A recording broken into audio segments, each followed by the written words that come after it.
Everybody has been asking, which is the best detergent to use? But first, let's learn the key components. Let's learn the key components of a detergent.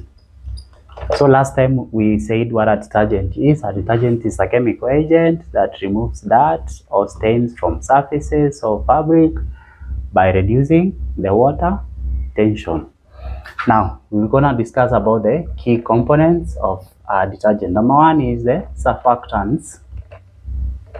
Surfactants are the main ingredient of any. It's the main ingredient of any detergent. It has a head and a tail, correct? So the head, it's the hydrophilic,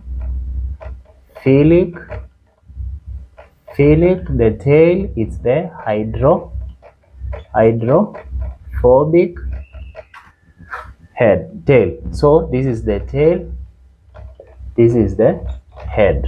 So how do surfactants work? Hydrophilic head loves more water, loves to attach to water particles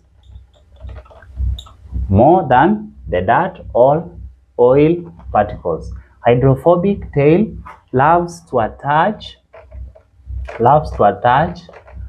more to oil or grease particles. So how does it work?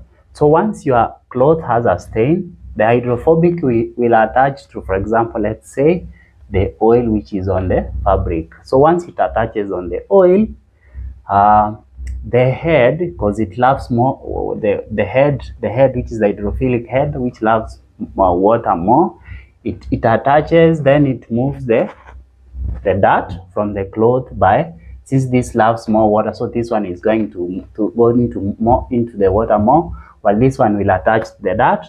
Now it's carried away from the fabric. Number two is what we call builders. Builders help to soften water. So any detergent has builders to reduce or to soften hard water. So if you're in hard conditions, you need to look for detergents that have builders. Number C, it's what we call the enzymes. The enzymes help in removing such as proteins, blood, right? So look out for detergents that have enzymes.